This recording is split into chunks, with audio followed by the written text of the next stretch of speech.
বিশ্বে তো অনেক মুসলিম দেশ আছে, অনেক মুসলিম দেশের নেতা আছে, মন্ত্রী আছে। আমি আজ যে ঘটনাটি শোনাবো 1400 বছর আগের ঘটনা। মদিনার দ্বিতীয় খলিফা হযরত ওমর রাদিয়াল্লাহু আনহু তিনি প্রতি রাতে ছদ্মবেশে সাধারণ মানুষ হিসাবে তার রাজ্যে ঘুরে বেড়াতেন। তার রাজ্যে কার কী সমস্যা, তার কী চাহিদা, তার কী প্রয়োজন, তিনি ছদ্মবেশে সাধারণ মানুষ হিসেবে ঘুরে বেড়াতেন। তো তিনি একদিন দেখলেন মদিনার এক উৎকণ্ঠায়, মদিনার একটি উঁচু পাহাড়ে একটি ছোট্ট কুঁড়ে ঘরে কে যেন বের হচ্ছে। তো ওমর রাদিয়াল্লাহু আনহুর সন্দেহ হলো।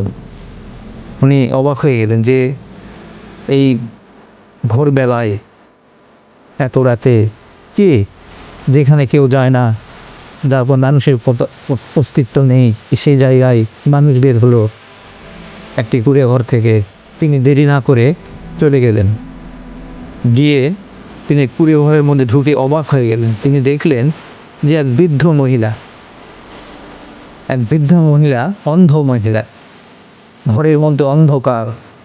তিনি ওমর রাদিয়াল্লাহু আনহু সেই বৃদ্ধাকে জিজ্ঞেস করলেন, মা, এই যে লোকটি বের হলো, এই লোকটি কে? বৃদ্ধা মহিলা বলল, বাবা, আমি কিছুই বলতে পারবো না। লোকটি এসে আমার ঘর দুয়ার ঝাড় দেয়, দেওয়ার পরে আমার খাবার টাবার তৈরি করে এবং আমার কাপড় খেঁচে টেঁচে দিয়ে চলে যায়। হযরত ওমর রাদিয়াল্লাহু আনহু অবাক হয়ে গেলেন, বিস্মিত হয়ে গেলেন। কে এই ব্যক্তি? এত বড় কাজ তার দ্বারা সম্ভব? আমি ওমর, আমি শাসক, আমি পারলাম না। তো তিনি পরের দিন ওঁত পেতে পুরীর এক ঘরে বসে থাকলেন। কে এই ব্যক্তি? তো ঘর থেকে বেরোতেই দেখলেন লোকটি আর কেউ নয়, পৃথিবী শাসন করা বিশ্বের প্রথম খলিফা হযরত আবু বকর সিদ্দিক রাদিয়াল্লাহু আনহু। তিনি তাকে চিনতে পারলেন। ওমর রাদিয়াল্লাহু তাকে চিনতে পেরে জড়িয়ে ধরলেন আর বললেন, হুজুর, আপনি আমাদের বেঁচে থাকতে হারিয়ে দিলেন, বেঁচে থাকতেই হেরে গেলাম আপনার কাছে। তো এখানে প্রথম কথা হলো যে নবীজি বেঁচে থাকাকালীন প্রথম খলিফা নিযুক্ত করা হয় আবু বকর সিদ্দিক রাদিয়াল্লাহু আনহুকে, এবং নবীজি ইন্তেকালের পরে ইসলামের দ্বিতীয় খলিফা হযরত ওমর রাদিয়াল্লাহু আনহুকে নিযুক্ত করা হয়।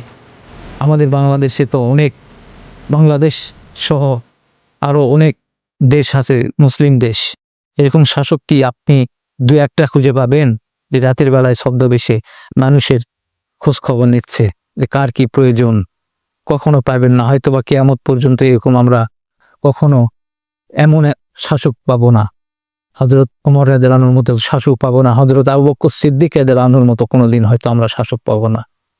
কিন্তু আমরা চেষ্টা করবো, আসুন একজন ভালো শাসক পৃথিবীতে প্রতিষ্ঠা হোক।